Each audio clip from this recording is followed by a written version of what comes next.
he was great to have around and performed well. My Yeah. hats off to him for his career. So, And um, some of his, and I feel like we owe it to him because we're teasing him. It's not teasing him; it's teasing the story being retold a million times. But I will say that he's like third in catches or in touchdowns with wow. behind the obvious two, the two Hall of Famers.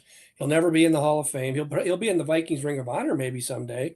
But some of the catches that he made, one stands out to me. I think it was the New Orleans game where they get down to the goal line late in that, because that was a big upset.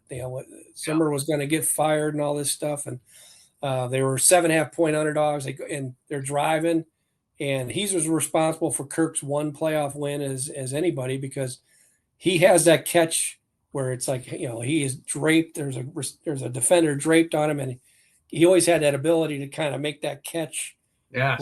with everything going on around him. So, great hands, great ball awareness, and his speed.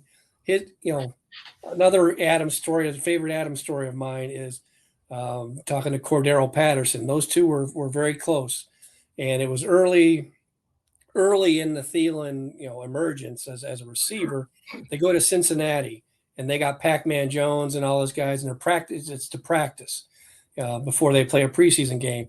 And Pac-Man Jones Cordero Patterson was telling the story of Pac-Man Jones was like, got out of line whenever he saw Thielen across from him. It's like, I'm not gonna go against this guy. I'm not gonna go against this guy, beneath him. You know what I mean? And Hmm. so, and the way Cordero would tell that story is that, you would hear things early on, like the Bears sideline saying something about Thielen, and stereotypical. I would as Cordero told it, but his speed in his prime, Thielen's speed caught a lot of people by.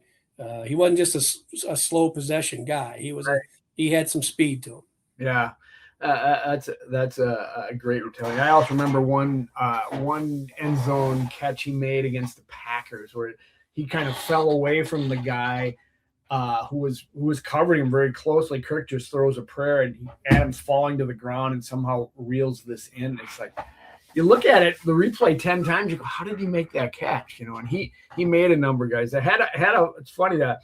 Uh, uh, a buddy of mine who used to work for the Cardinals sends me a note about DeAndre Hopkins and how the wild catches that he made, and I said, Adam Thielen's doing that every week up here. What are you talking about? He had that ability to make some remarkable catches. It was great fun to watch him.